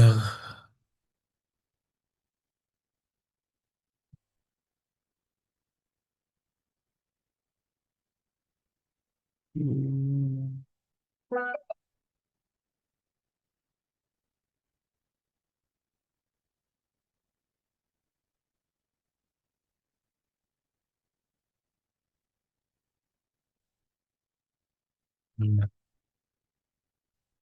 nah, setiap kali penggunaan data yang sensitif perlu disimpan, data tersebut harus dienkripsi. Standar seperti PCI DSI oh, menyatakan bahwa data harus dienkripsi baik saat disimpan di stroke maupun saat dikirimkan. Jika Jika dikira jika kita menangani detail kartu pembayaran, kita perlu memahami peraturan PCI ini. Data medis yang memiliki standar yang serupa dengan adanya undang-undang seperti GDPR dan perlindungan data California. Kebocoran data bisa sangat mahal dan berbahaya bagi kita sebagai konsumen maupun bisnis. Nah, untuk catatannya kita jangan mengerti kata sandi kecuali kita melakukan sesuatu seperti pengelolaan kata sandi. Kata sandi kita tidak boleh disimpan dalam bentuk teks asli dan kita harus menggunakan hashing untuk mengelolanya dengan aman. Dan di sini ada pertanyaan, what does SSH stand for? Atau apa itu singkatan dari SSH? Di sini tidak ada penjelasannya, jadi saya searching terlebih dahulu. Pengertian pe- kesingkatan dari SSH yaitu Secure Shell. Terus pertanyaan kedua, bagaimana Oh, the website of the identity tadi sudah dijelaskan. Ketika kita akan connect ke bank, seperti bank, kita akan menggunakan sertifikat yang sudah yang sudah menggunakan kriptografi. Jadi di sini saya akan menjawab sertifikat. Nah, what is the main set of standard you need compile with your store process payment card detail? Nah, di sini kita sudah dijelaskan deh. Oh, pada enkripsi standar via standar yang digunakan itu standar PCI DSS stat untuk menghandling payment kartu detail kartu pembayaran. Nah, berarti jawabannya itu PCI DSS. Nah, untuk berikutnya tes keempat yaitu krusial crypto math atau tentang atau penghitungan atau algoritma dari matematikanya. Nah, pada pada tes 4 ini yang sering muncul dalam kriptografi operator modulo hampir setiap bahasa pemrogram menerapkan operator ini. Untuk memilikinya melalui pustaka kita ketika ketika perlu bekerja dengan angka besar, gunakan bahasa pemrograman Python. Python bagus untuk ini karena integer tidak terbatas ukurannya dan kita bisa menggunakan dengan mudah mendapat interpreter. Saat pembagian untuk pertama, kemungkinan kita akan diajarkan untuk menggunakan sisa dalam jawaban X bagi Y. Ada sisa ketika X dibagi dengan Y. Nah, sebagai contohnya kita mempunyai 25/5. Nah, 25/5 ini eh, seba artinya 25 dibagi 5 dan berapa sisanya. Nah, udah tahu dua berbeda dengan aritmatika. Ini bukan bagi ya, tapi kita melihat sisa sisa hasil baginya. Jadi 25/5 sama dengan nol. Ya, karena 25 dibagi 5 itu tuh habis ya, nol. Nah, 5 kali 5 yaitu 25. Artinya 25 itu tanpa sisa, ya alias terbagi sempurna. Terus berikutnya contoh yang kedua yaitu 23/6 sama dengan 5. Kenapa? Kita lihat dulu 6 dikali berapa yang angkanya mendekati 23, yaitu 6 dikali 3 misalkan. 6 dikali 3 artinya hasilnya 18. Nah, 23 dikurangi 18 yaitu 5. Berarti di sini jawabannya 5.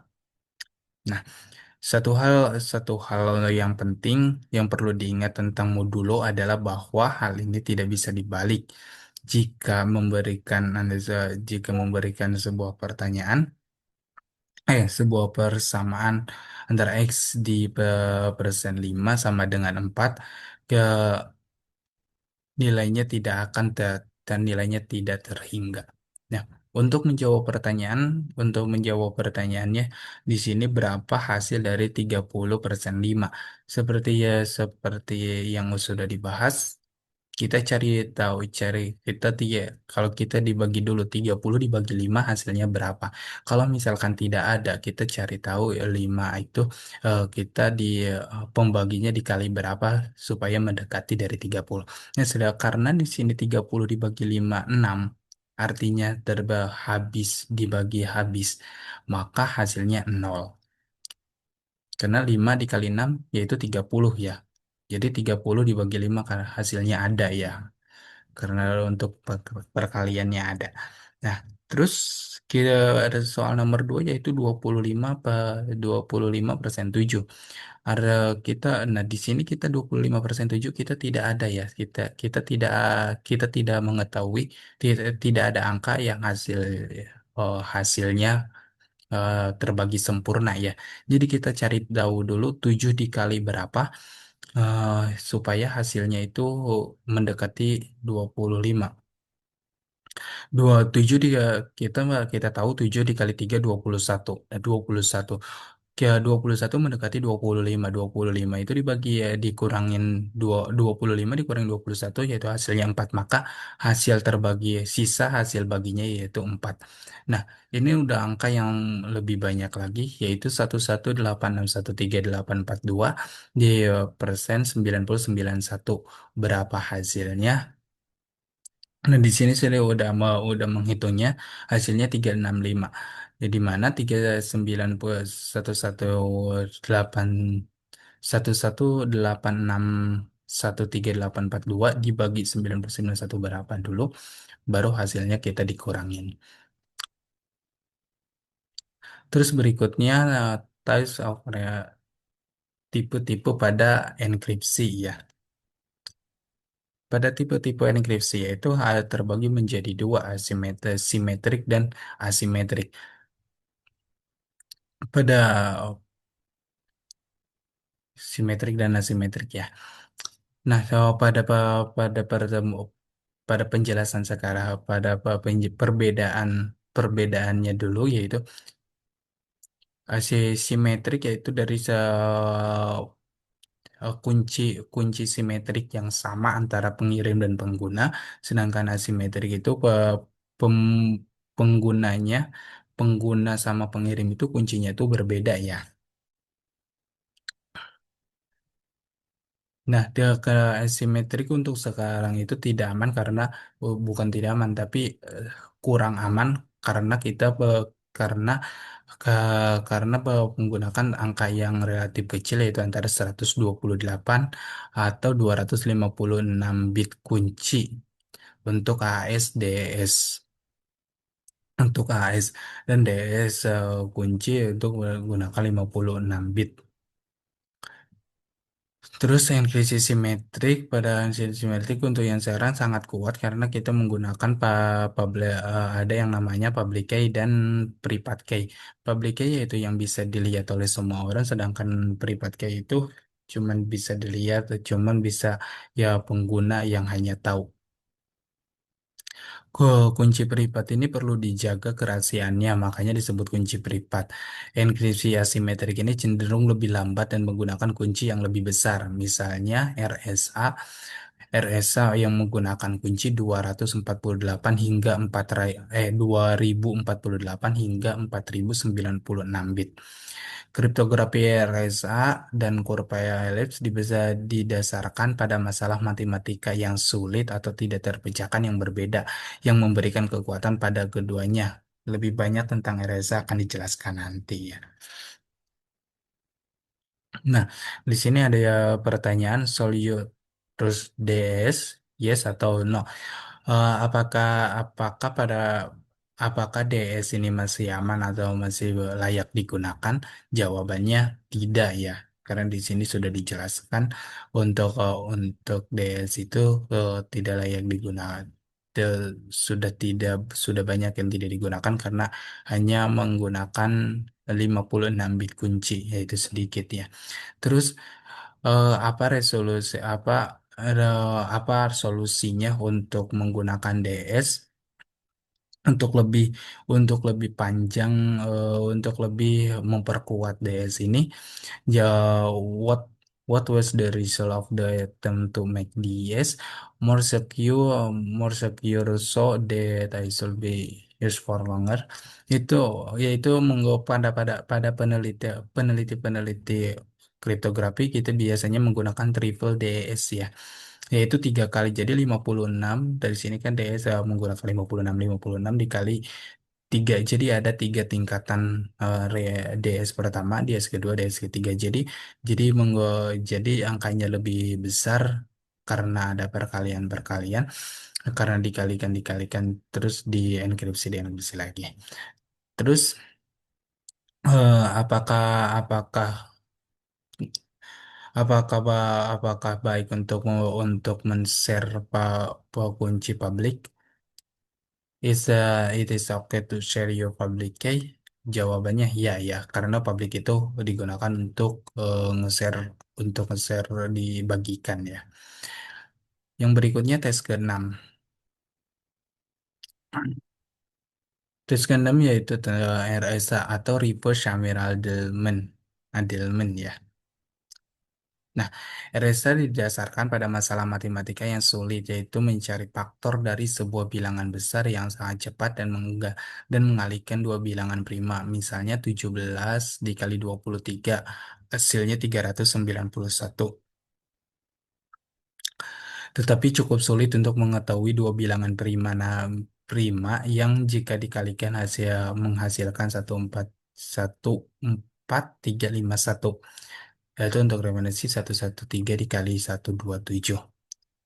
Nah, terus pihak yang akan menyerang matematika pada dibalik RSA ini tampaknya sering muncul dalam CTF. Biasanya mengharuskan kita untuk menghitung variabel atau memecahkan beberapa enkripsi berdasarkan variabel tersebut. Halaman Wikipedia untuk RSA. Beberapa enkripsi berdasarkan pada variabel tersebut. Halaman Wikipedia untuk RSA tampak rumit pada awalnya, tetapi tetapi pada semua informasi yang kita butuhkan untuk menyelesaikan tantangan, ada beberapa alat yang sangat baik untuk mengatasi RSA dan CTF. S- Untuk sebagai pembelajaran yang disarankan dari Trahikmi yaitu https://github.com Ganapati RSA CTF Tools. Nah, variabel kunci yang perlu kita ketahui untuk RSA dalam CTF adalah V, Q, M, N, E, D, dan C ya. V dan Q biasanya digunakan prima besar dan N adalah hasil dari perkalian V dan Q. Kunci publik adalah N dan E. Kunci publiknya adalah N dan E. Untuk kunci privatnya N dan D. Dan M digunakan untuk representi mewakili pesan dalam bentuk teks asli dan C mewakili ciphertext asli yang dienkripsi. Terus CTF involving RSA atau yang melibatkan CTFS yang melibatkan RSA. Pada tantangan kripto CTF seringkali memberikan kita seperangkat nilai dan kita perlu memecahkan enkripsi serta mendeskripsikan pesan untuk mendapatkan flag. Nah, banyak matematika lain pada RSA ini yang menjadikan kita lebih rumit dengan cepat dengan jika kita mempelajari matematika di baliknya kita diharapkan untuk membaca eh, pada link ini ya. Nah, untuk pada pertanyaan berikutnya yaitu kita dikasih soal P diketahuinya P4391, Q-nya 6659. Berapa N? Nah, kita sudah tahu bahwa P dan Q itu adalah bilangan prima ya. Bilangan prima dan N itu hasil dari kali P dan Q. Nah, berarti kita mencari jawabannya itu 4391 dikali 6659 dan dapat dihasilkan 2929239669. Nah, untuk tes berikutnya yaitu 7 sampai 12 akan disampaikan oleh teman saya. Silakan.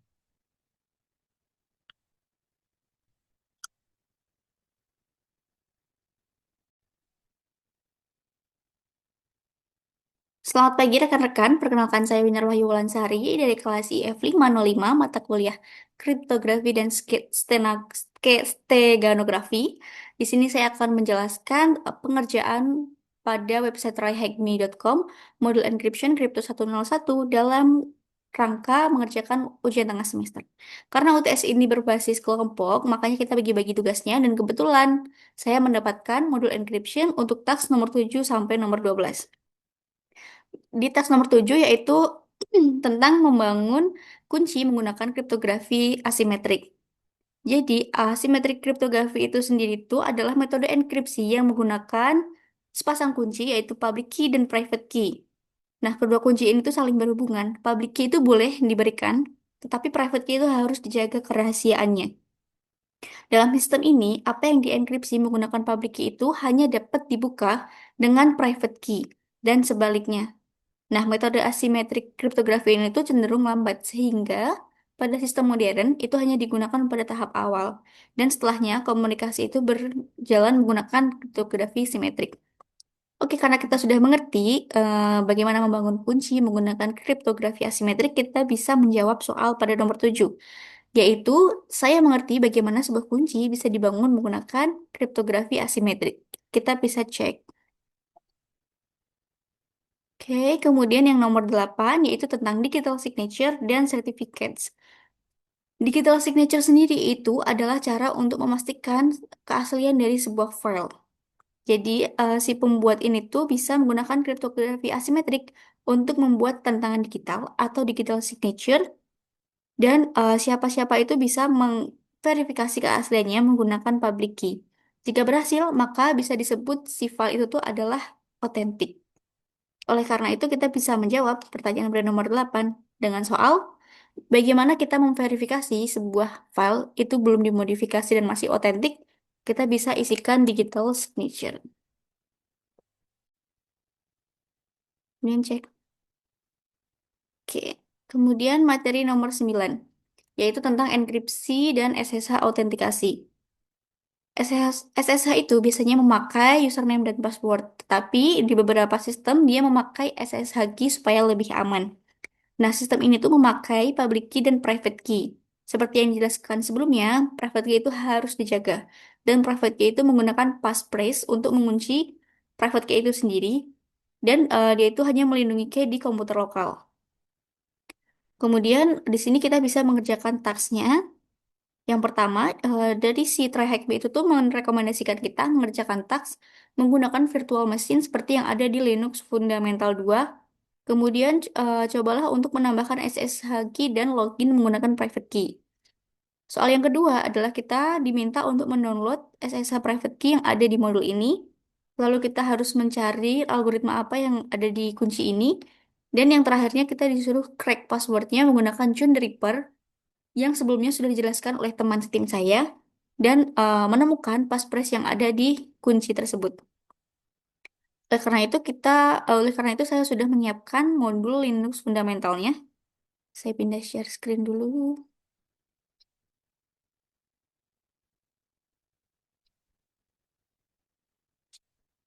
Oke, apakah ini sudah tampak? Ya. Sip. Oke, nah di sini di Linux Fundamental 2 sebelumnya saya sudah menyiapkan ya karena virtual machine-nya itu cukup lambat jadi harus disiapkan sebelumnya. eh karena tadi tasknya itu login ke SSH, di sini sudah disiapkan target machine yang sudah saya nyalakan. Target machine-nya dengan IP 1048.168.142. Kemudian virtual machine dari Linux Fundamental ini, si attack box sudah saya nyalakan juga. Dan dari sini kita bisa langsung membuka terminal.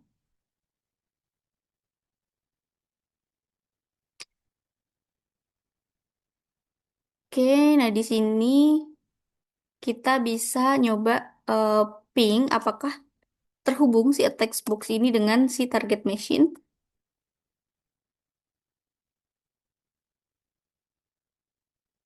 Oke, terhubung, berarti kita bisa langsung mengerjakan soalnya. Kita sebelumnya download dulu ya, si file RSA yang ada di modul encryption. Oke, ini share. Di sini kita bisa download text file. Oke, kemudian kita bisa buka menggunakan Notepad.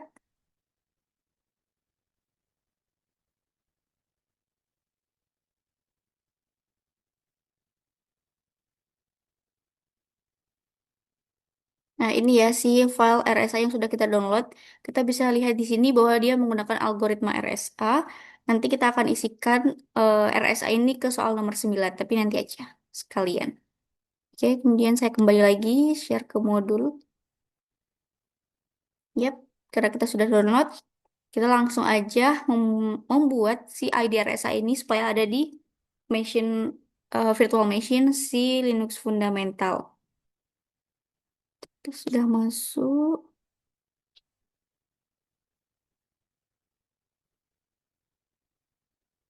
Oke, sebelumnya kita bisa generate ID RSA.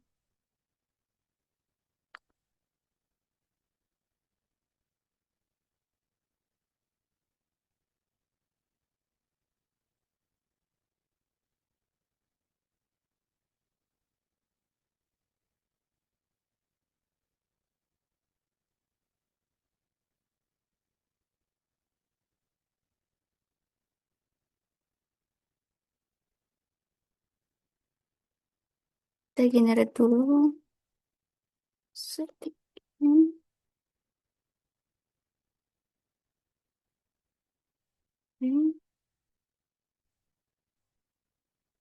Nah, ini kita kosongin aja express-nya. Oke, nah ini sudah ada. Kemudian kita harus verifikasi dulu apakah si file RSA-nya itu tuh sudah ada.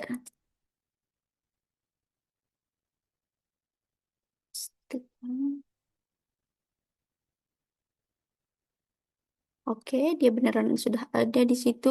Kemudian kita harus memverifikasi isinya.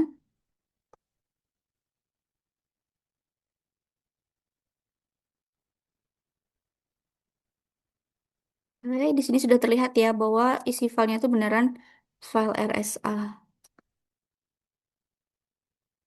Kemudian kita tambahkan public key text box ke dalam target machine.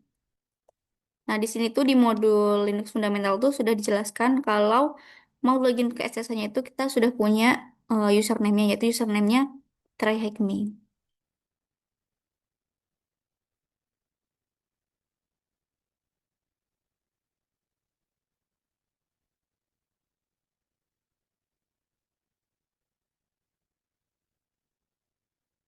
Tryhackme, terus kemudian kita masukkan IP address-nya 10.48.168.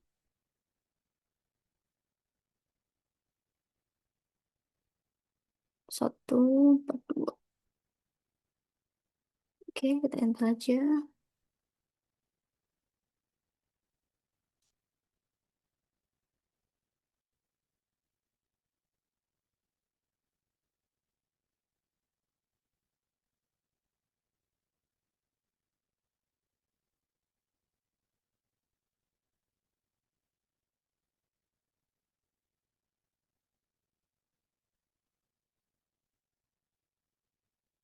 Em, ini enter aja.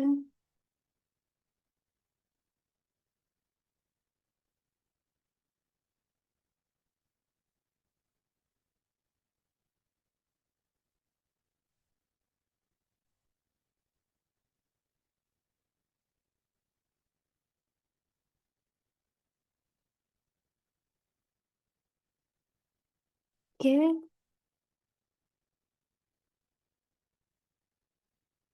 kalau fail coba kita ulang. Ini karena virtual machine-nya agak lemot, makanya jadi seperti ini. Yes.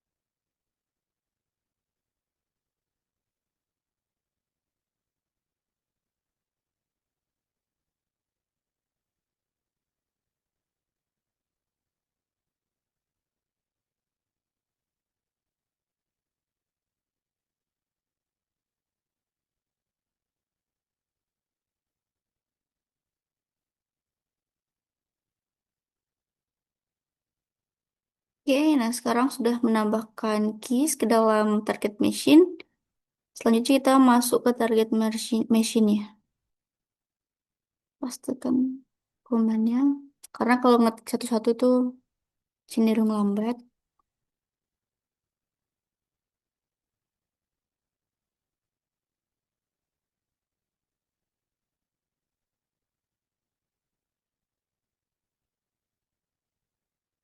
Oke, nah ini kita sudah berhasil masuk ke target machine. Selanjutnya kita harus menambahkan SSH key.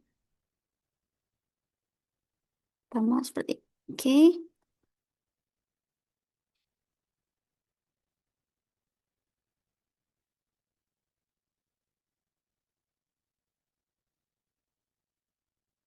Selanjutnya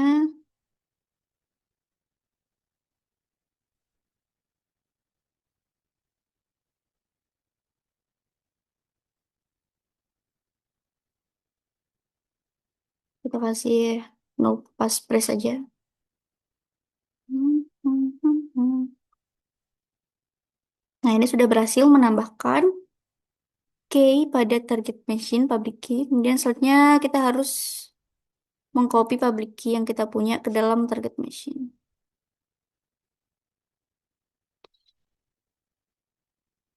Ya.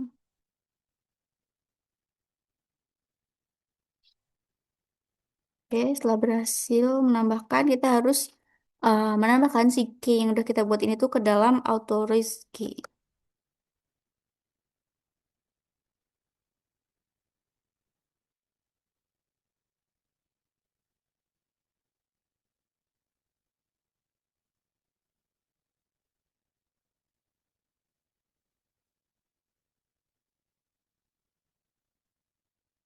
Oke, nah kalau ini udah berhasil menambahkan public key yang kita punya ke dalam authorized key, selanjutnya kita harus exit dari target machine dan kembali ke server attack box. Lalu kita coba login ke dalam SSH key menggunakan login ke dalam SSH menggunakan SSH key. Ini kalau berhasil dapat dikatakan sudah berhasil untuk masuk ke target machine menggunakan SSH key.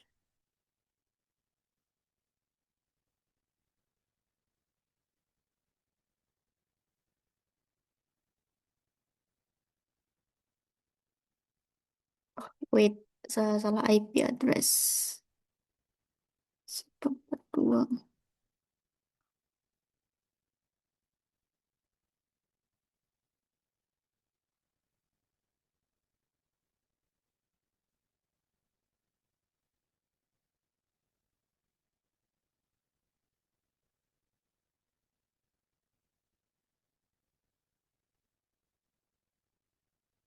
Nah, ini sudah berhasil. Jadi bisa kita checklist ya. Yang soal nomor 9 tadi, kita balik lagi. Oke, karena kita sudah mengerjakan dan sudah login pakai SSH, kita bisa checklist. Kemudian kita sudah mengunduh SSH key yang ada di modul, kita bisa checklist. Dan selanjutnya kita sudah cek algoritma yang dipakai dalam key yang ada di modul ini adalah RSA. Kita bisa isikan lalu cek. Nah, yang terakhir ini kita diminta untuk crack password menggunakan John the Ripper. Si John the Ripper ini tuh sebelumnya sudah dikerjakan ya pada modul John the Ripper oleh teman saya.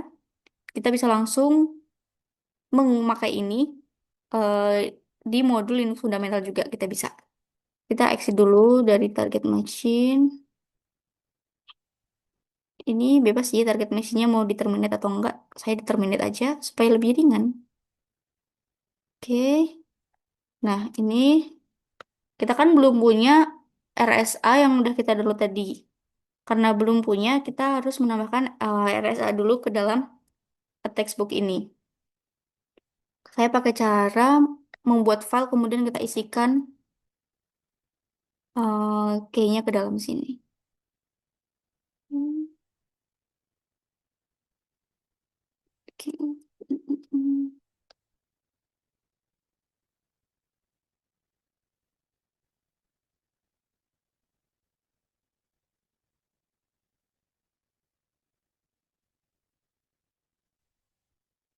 penuh. Ini, oke, bisa kita enter. Nah, ini kita tulis si file RSA yang tadi. Bisa pastikan. Oke.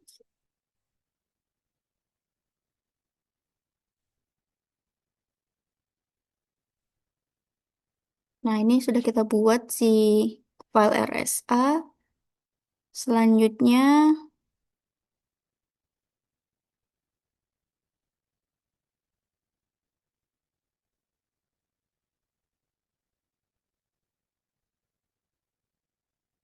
kita bisa cek SSH2 zone-nya apakah ada di sini atau enggak.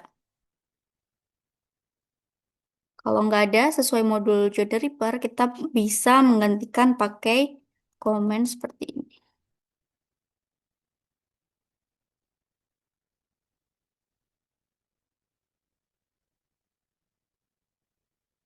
Nah, ini karena ada komennya, bisa kita langsung lanjut aja. Kita kan sudah punya si ID RSA. Selanjutnya kita akan baca file dan salin outputnya ke dalam file baru yang namanya ID RSA, RID RSA hash.txt.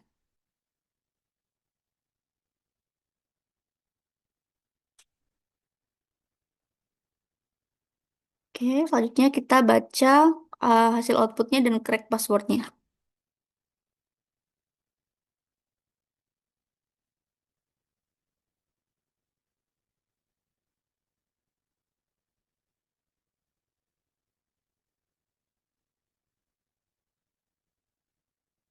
Nah, ini ditemukan passphrase-nya yaitu delicious. Kita bisa langsung mengisikan kata ini untuk menjawab soal pada nomor 9.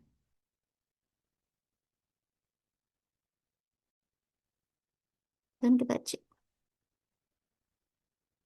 Nah, ini sudah benar semua ya untuk nomor 9. Kemudian kita bisa lanjutkan kepada soal nomor 10.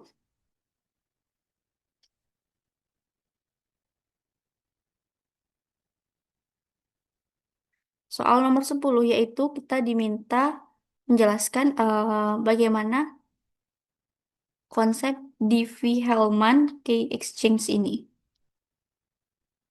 Inti dari cara kerja Diffie-Hellman key exchange ini itu terutama pada menekankan bagaimana kedua belah pihak itu menggunakan script masing-masing dan nilai publik bersama untuk menghasilkan kunci bersama yang identik tanpa terekspos ke pihak luar.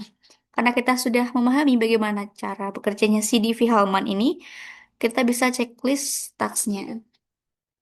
Kemudian task yang nomor 11 ini tentang PGP, GPG, dan AS. Jadi PGP itu adalah Pretty Good Privacy. Itu tuh open source implementasi dari PGP dari GNU Project. Nah, kita bisa langsung aja mengerjakan tasknya ya. Di sini kita diminta untuk download GPG file yang ada di sini. Kita bisa langsung cek download. Oke. Kemudian kita bisa buka dan cek isinya seperti apa. Nah, isinya tuh kurang lebih seperti ini. Ada dua ya message GPG dan ada try Mickey. Selanjutnya kita kembali lagi ke modul. Nah, di sini kita diminta untuk download the file yang zip tadi, kemudian ekstrak di mana aja. Kemudian di sini kita memiliki private key dan file encrypt dengan public key. Kita diminta decrypt filenya dan mencari tahu apa secret word-nya. Karena saya ingin mencoba di sini, jadi kita langsung nyalain aja si textbook. Oh wait, dear, why error? Kita coba reload dulu. Oke. Nah, ini textbox-nya. Karena si file itu tadi tuh nggak bisa ya kalau di kopas dari lokal langsung ke terminal. Jadi saya pakai cara untuk download filenya dari si attack book ini. Karena membutuhkan waktu yang lama, saya coba percepat aja videonya ya.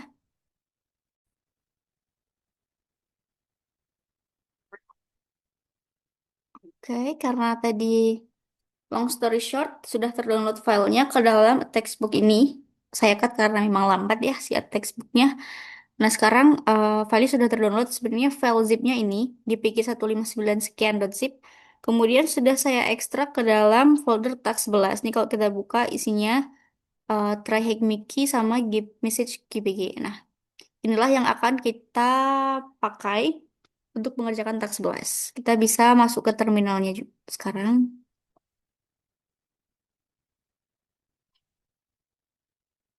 Nah, ini kemudian tadi kan si file tax11-nya itu berada di folder root ya. Kita bisa cek dulu di sini. Ini folder tax11. Selanjutnya masuk ke folder tax11 dan import tryhack Mickey dengan komen berikut.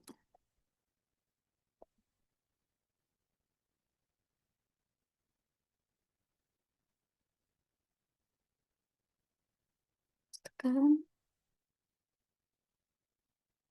Ya, dapat. Selanjutnya decrypt message .kpg.